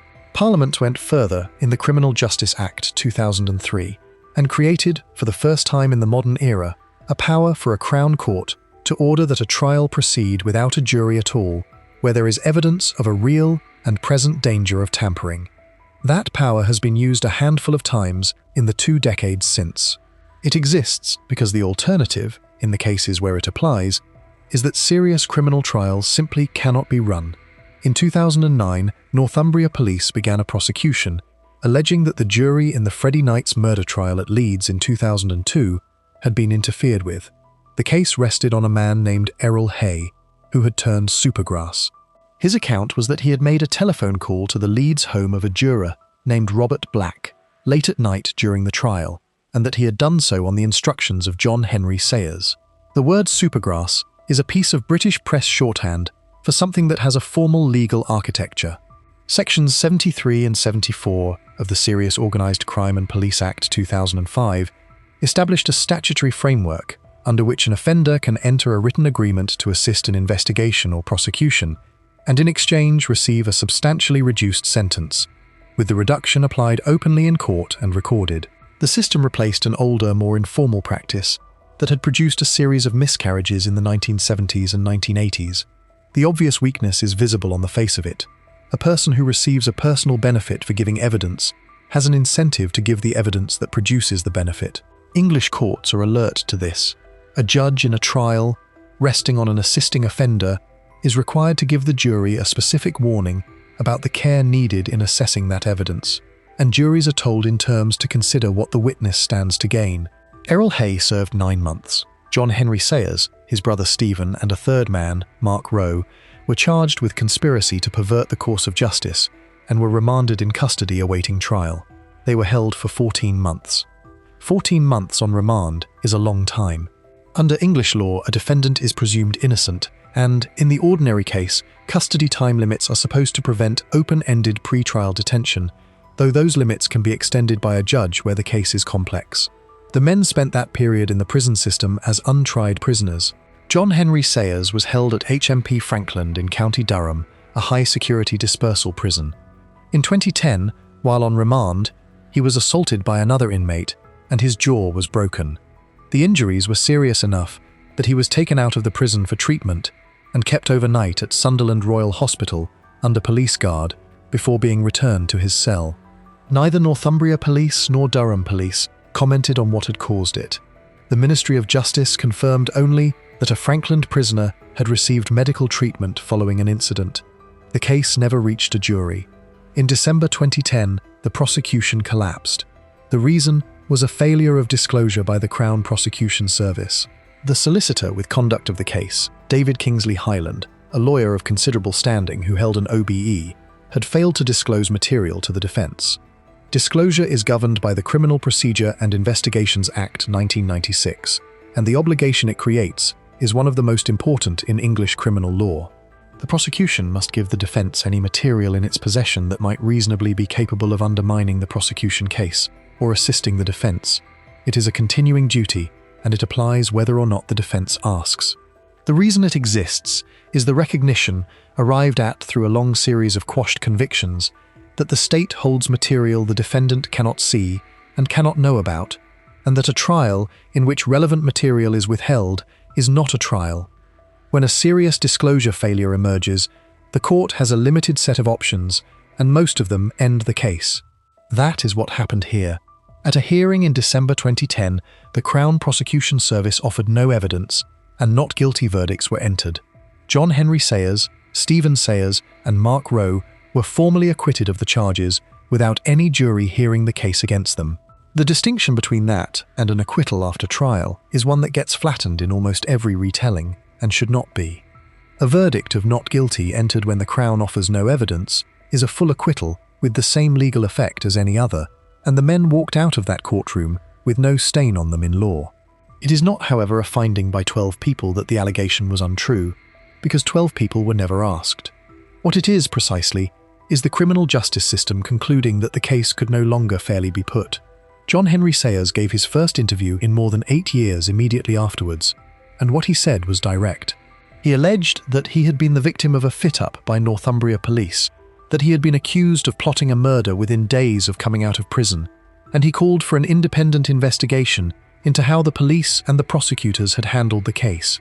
His brother Stephen, of Grace Street in Byker, described it as a bittersweet victory, pointing out that the assisting offender who had given the account served 9 months while the 3 of them spent 14 months inside for something they said they had not done. Northumbria Police rejected the corruption allegations and said the force had acted in the interests of the public. The power Parliament created in response to problems of this kind deserves a fuller description, because it is one of the most significant departures from ordinary English procedure in modern legal history. Section 44 of the Criminal Justice Act 2003 allows a prosecutor to apply for a trial on indictment to be conducted by a judge sitting alone, without a jury. The court may grant it only where there is evidence of a real and present danger that jury tampering would take place, and where the likelihood of it is so substantial that, even taking into account any steps that could be taken to prevent it, it is necessary in the interests of justice. The steps referred to include jury protection measures that are themselves extraordinary. A jury can be given police protection for the duration of a trial, escorted to and from court, accommodated away from home, and kept under supervision throughout. Trials have been run on that basis in England at considerable public cost. The first Crown Court trial in England and Wales to be conducted without a jury under that power took place in 2010 and concerned a robbery at Heathrow. 3 previous trials of the same case had collapsed. The power has been used only a handful of times since. The reluctance to use it is not squeamishness. Trial by jury in serious criminal cases is one of the oldest features of the English legal system, and the constitutional objection to removing it is substantial. Parliament debated the provision at length and constrained it tightly on purpose. The position it represents is that a jury trial protected at enormous expense is preferable to no jury trial, and that a trial without a jury is a last resort available only when everything else has failed. None of that was available in 2002 when the Freddie Knight's trial was heard at Leeds. The Criminal Justice Act 2003 had not been passed. The protections that existed were the ordinary ones, and the decision to move the trial 100 miles from Newcastle was itself the principal safeguard being relied on.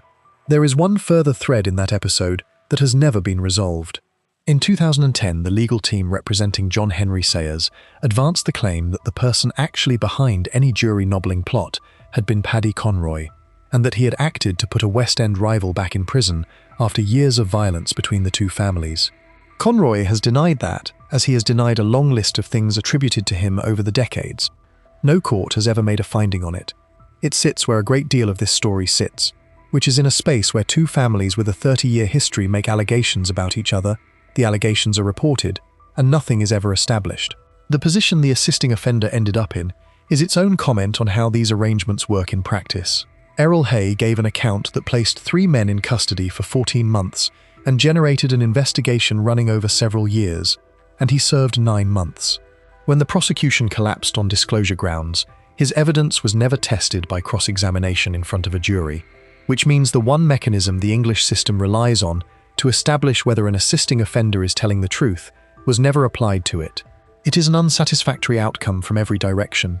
The 3 defendants never got the public vindication of a jury rejecting the allegation, the prosecution never got to put its case, and the account itself sits in the record permanently, neither proved nor disproved, having been repeated in newspapers for years.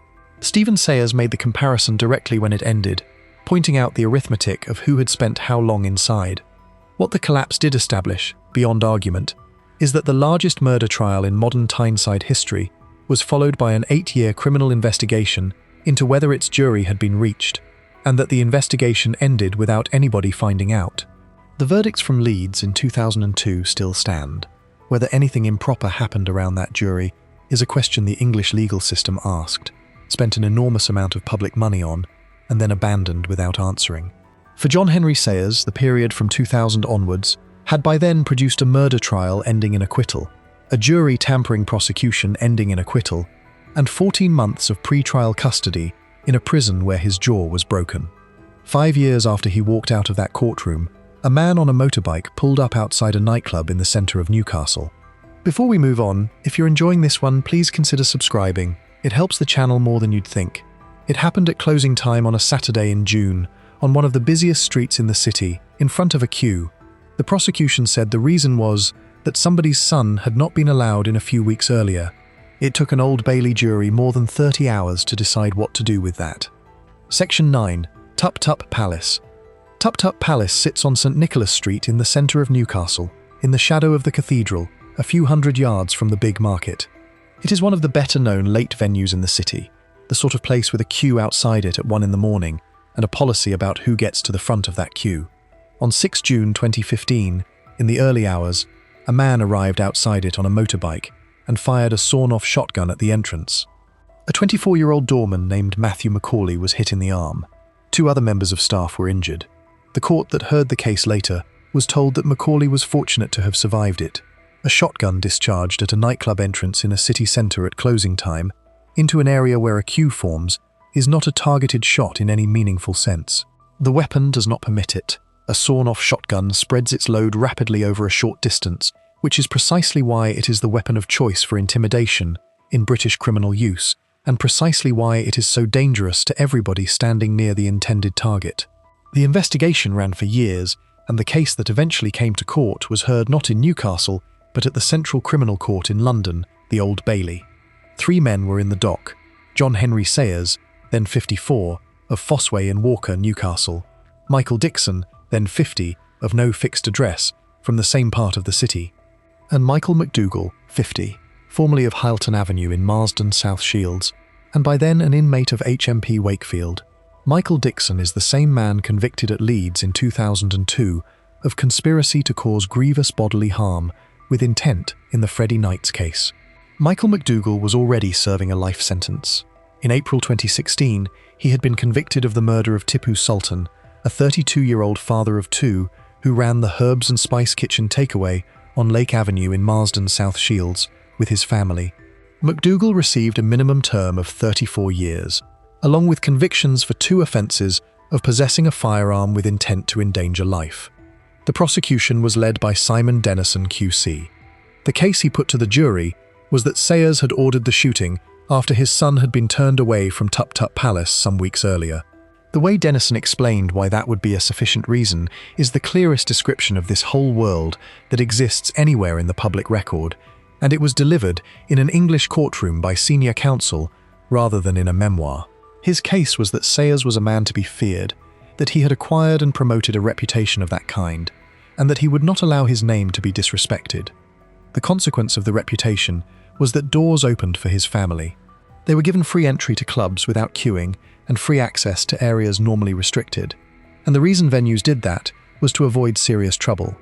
And the reputation only lasted for as long as people believed it was justified, which meant that if the family was disrespected, violence had to follow. That is the entire economic model set out in 3 sentences.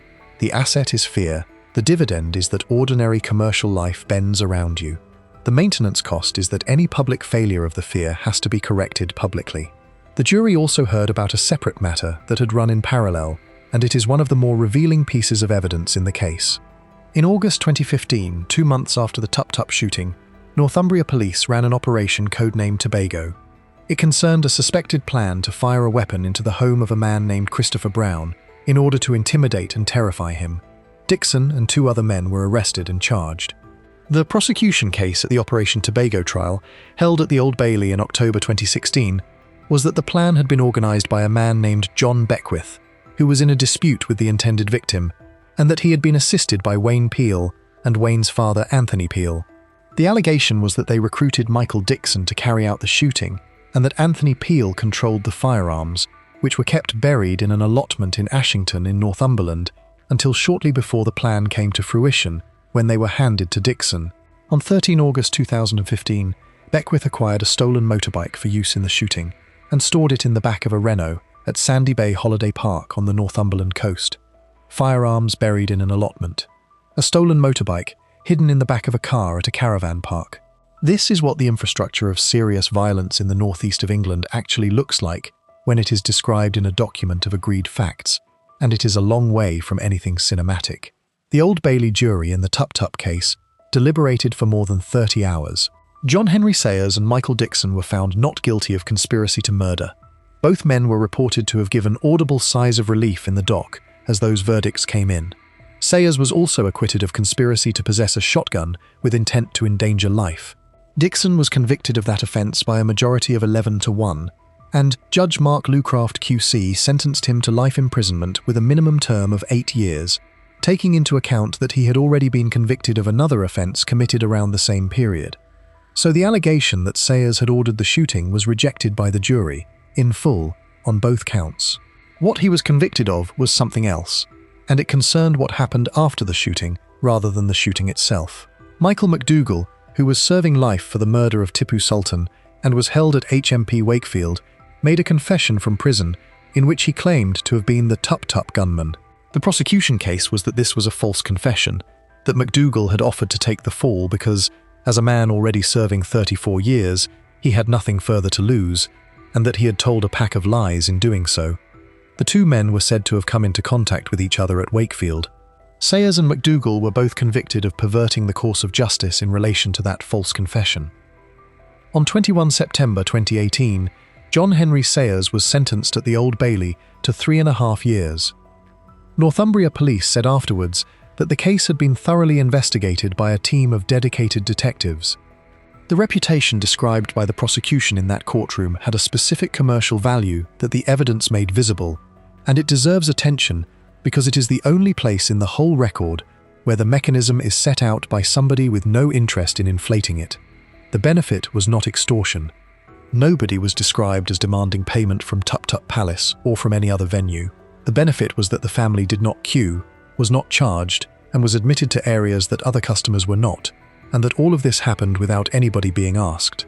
The venues did it because the alternative was serious trouble, and because it cost them almost nothing to avoid. That is what a reputation of that kind actually buys in a modern British city. It does not buy an income, it buys the removal of ordinary friction from daily life, delivered voluntarily by people who have calculated that it is cheaper than the alternative. The corresponding liability is that the arrangement is entirely dependent on belief. A doorman who turns a member of the family away has not caused a financial loss. He has demonstrated in public and in front of a queue, that the belief is not universal, and the prosecution's case was that a demonstration of that kind is the one thing the arrangement cannot survive. The precise shape of that outcome matters, because the headline versions of it have never been precise. A jury acquitted John Henry Sayers of ordering a shooting. The same process convicted him of arranging for a serving prisoner to falsely claim responsibility for it. Those two findings are not in conflict. A person can be innocent of an offence and still commit a serious criminal act in the course of the investigation into it, and English juries make that distinction regularly. He served the sentence. He was held at HMP Frankland in County Durham, the same prison in which his jaw had been broken while on remand 8 years earlier, and later at HMP Belmarsh. The firearms position in that case explains a great deal, because the sentence Michael Dixon received looks disproportionate to the injuries until the law is set out. Possessing a prohibited firearm in England and Wales carries a minimum sentence of 5 years for an adult, imposed by statute, from which a court may depart only in exceptional circumstances. A shotgun that has been shortened below the statutory barrel length falls into that category. Parliament set those minimums deliberately, on the reasoning that the presence of a firearm in a criminal setting creates a risk to the public that exists independently of whether anybody is actually hit. Possessing a firearm with intent to endanger life is a far more serious matter again, carrying a maximum of life imprisonment. Where the offence involves discharging a weapon into a crowded public place, a court is entitled to treat it at the top of the range, and a life sentence with a minimum term is available even where nobody has died. That is how a shooting in which one man was hit in the arm and 2 others were injured produced a life sentence. The minimum term of 8 years reflects that Dixon had already been convicted of a separate offence committed around the same period, which the judge took into account. The choice of venue for the trial is the other technical point. Serious cases from anywhere in England and Wales can be heard at the Central Criminal Court in London, and cases are moved there where local trial is thought to carry a risk to the integrity of the process. Newcastle Crown Court sits on the quayside a few minutes' walk from Tup Tup Palace, and the jury pool for it is drawn from the same city in which every name in the case was known. The trial went to the Old Bailey for the same reason the Freddie Knights trial went to Leeds 16 years earlier. There is a pattern in that which should be named. Twice in 16 years, the most serious criminal proceedings arising on Tyneside were removed from Tyneside because it was not thought possible to try them there safely. The Tup Tup case was not the end of it. In 2026, John Henry Sayers stood trial at the Old Bailey again, this time alongside his son, over an incident in which a man had driven a Land Rover into his home and set about an arson attack on it. Both men were charged with causing grievous bodily harm with intent, and with the lesser alternative of causing grievous bodily harm. The jury took around 4 hours and acquitted both of them unanimously on both counts. Speaking afterwards, Sayers said he had never thought he would be convicted, thanked the London jurors, and said that he had struck the man only to stop him doing what he was doing, and that his son had done the same, and that neither of them had wanted to cause him harm. That case is a strange coda to 50 years of this, because in it the Sayers name appears on the other side of the ledger. A man drove a vehicle into their house and tried to set fire to it, and the response was tried as a criminal offence and found not to be one. The tally for the individual at the centre of the last quarter century of this story now reads as follows. Convicted in 1990 of organising an armed robbery, 15 years. Acquitted in 2002 of the murder of Freddie Knights. Acquitted in 2010 of conspiring to interfere with the jury in that trial after 14 months on remand. Acquitted in 2018 of conspiracy to murder and of a firearms conspiracy over the Tup Tup Palace shooting, and convicted of perverting the course of justice, 3.5 years. Acquitted in 2026 of grievous bodily harm, 1 conviction for a robbery in 1990, 1 for perverting the course of justice in 2018, and acquittals on everything else that has ever been put to a jury. Before we move on, if you're enjoying this one, please consider subscribing. It helps the channel more than you'd think. 63 years after the fight outside the Club Agogo, the same surnames are still appearing on the same court lists in the same city. What that has actually produced, for the people who carried those names and for everybody standing near them, is the part nobody puts in the books. Section 10. What it left behind. Start with the arithmetic, because it is the least emotive way to say what this was. Across 63 years, from the fight outside the Club Agogo in 1963 to the Old Bailey acquittal in 2026, the families at the centre of this story generated a body count and a prison ledger that has never been set out in one place. Michael McDonough, aged 28, killed outside a house on Northbourne Street in 1984. Jimmy Conroy served 17 years. Viv Graham, aged 34, shot dead on Wallsend High Street on New Year's Eve 1993. Nobody charged. Case unsolved after 33 years. Billy Collier, tortured with pliers in 1993. Paddy Conroy and David Glover, convicted in 1995. Conroy served 11 years. Freddie Knights shot on his mother's doorstep in Longbenton in September 2000. Dale Miller and Eddie Stewart convicted of manslaughter. Miller sentenced to 16 years. Michael Dixon convicted of conspiracy to cause grievous bodily harm with intent. Matthew McCauley and 2 colleagues injured outside Tup Tup Palace in June 2015. Michael Dixon sentenced to life with a minimum of 8 years. John Henry Sayers sentenced to 3.5 years for perverting the course of justice. And running underneath all of it, 3 decades of prison. 15 years for the Pritchards' robbery, 17 for Jimmy Conroy, 11.5 for Paddy Conroy, 16 for Dale Miller. 14 months on remand for 3 men in a case that collapsed. Life for Michael Dixon. The other column of that ledger is the one that never gets totaled, which is the time. 15 years is a child growing up. A man sentenced in 1990 with young children comes out to teenagers or to adults. 17 years, which is what Jimmy Conroy served, is essentially the whole of a working life between the ages of 22 and 39, removed.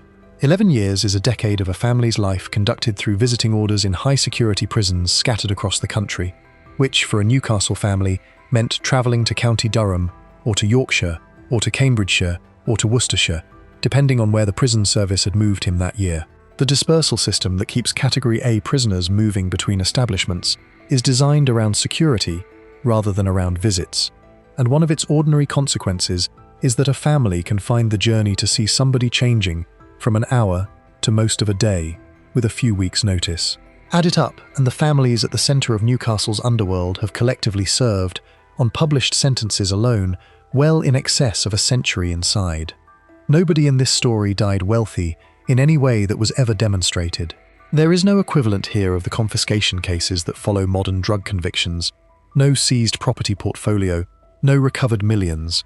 The Proceeds of Crime Act 2002 gave English courts wide powers to strip criminal assets, and the striking feature of the Tyneside record is how little there has ever been to strip. What these men had was position, and position does not appear on a balance sheet and cannot be left to anybody. The second thing it left behind is the families, and the clearest available account of that comes from the Graham household. Viv Graham's son Dean died of a heroin overdose in March 2010 at the age of 24, leaving a 1-year-old daughter, having spent the 16 years since his father's murder, unable to make sense of it. The younger son, 4 years old on the night of the shooting, spent his own late teens and early 20s on drugs and accumulating convictions before pulling out of it. By 2024, he was 34, the same age his father had been, working in asbestos removal and raising 2 children, and what he told the BBC was that he did not want them growing up believing he had been a bad man.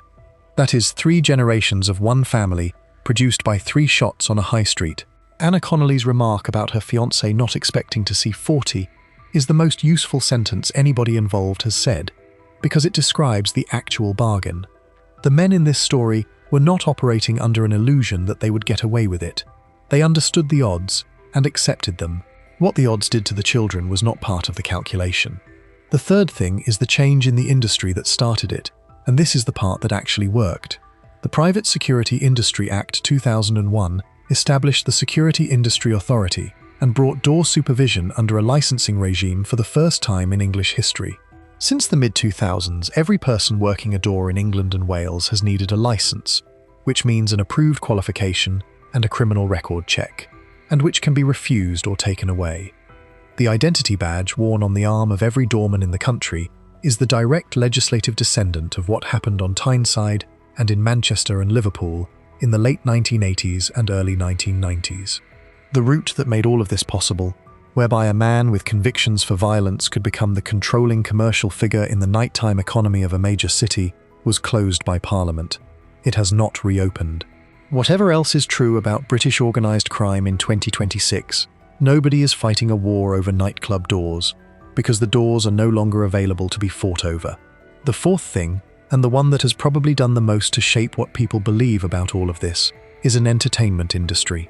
Newcastle's underworld has generated books, documentary series, podcast series, television programs, and an enormous volume of online video. Paddy Conroy has appeared as himself in more than one documentary strand. Stephen Sayers has published. The BBC produced a podcast series about Viv Graham in 2024. There is a substantial commercial market for this material, and it has been served continuously for 30 years. The incentives in that market run in one direction only. A book about a man who was a middling figure in an unregulated industry and spent a great deal of his life in prison does not sell. A book about the man who ran a city does. Every participant who has told his story has had a commercial reason to make his own position larger and his opponent's worse, and every one of them has been the only person in the room while telling it. The clearest illustration is the language. The claim that a family ran Newcastle appears repeatedly in the promotional material for books about these men. It is not a claim any court has made, any police force has made, or any evidence supports. Newcastle, in the period covered by this video, was run by a city council, a police force, and the ordinary institutions of a large English city, in which a small number of families exercised real but strictly local influence over a specific and unlicensed trade. That gap between the legend and the file is not a small one, and it runs through every section of this story. The legend has a criminal empire, the file has an armed robbery in Gateshead, a torture in a building in the West End, 2 shootings that produced convictions and one that never did. The other consequence of that industry is subtler and worse. A generation of young men in the Northeast grew up with this material presented as heritage. The men in it are described as hard men and faces and legends, and the outcomes are not described at all. Nobody makes a documentary about a 24-year-old dying of an overdose in 2010 because his father was shot when he was 10. The fourth thing is the record itself, and this is where a great deal of caution is required. An enormous proportion of what circulates about Newcastle's crime families comes from the participants. Stephen Sayers published a book about the family. Paddy Conroy cooperated with a book about his. Both men have appeared repeatedly in documentary series in which they are the interviewees and in which the other side is not present. The two accounts contradict each other on almost every substantial question of who started what, and neither has been tested against anything. Alongside that sits a body of claim that is simply unresolvable. Paddy Conroy has said he was accused over the years of killing both Freddie Knights and Viv Graham, and that both accusations were rubbish. John Henry Sayers has alleged that Northumbria police set him up. Sayers' legal team advanced the claim that Conroy was behind the jury nobbling plot. Northumbria police have denied corruption. Every one of those statements has been made publicly by a person with a direct interest, and not one of them has ever been established. What is established is what a court found, and the court record is narrower than the legend by an enormous margin. It amounts to a robbery, a torture, a manslaughter, a murder, a firearms conspiracy, and a perverting the course of justice, spread across 63 years, alongside a substantial number of acquittals. The fifth thing it left behind is a set of open questions that will now most likely never be answered, and they should be listed, because the honest position on this story is that a great deal of it is simply not known. Nobody knows who shot Viv Graham.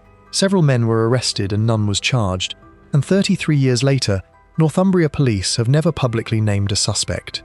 Nobody knows who damaged the headstone on Paddy Conroy's father's grave, or who carried out the arson attack that preceded it. No prosecution was ever brought for either, and the attribution rests entirely on one family's account. Nobody knows what happened around the jury at Leeds Crown Court in 2002. A criminal investigation ran for years. 3 men spent 14 months on remand, and the case ended without a jury ever being asked to decide, because material had not been disclosed. Nobody knows the true scale of what happened in the West End in the early 1990s. The figure of 22 people shot comes from a memoir.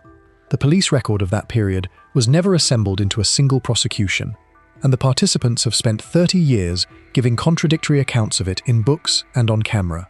And nobody outside a small number of families knows how many incidents in that period never reached the police at all, because in a district where nothing gets reported, the record of what happened is whatever the people involved choose to say about it afterwards.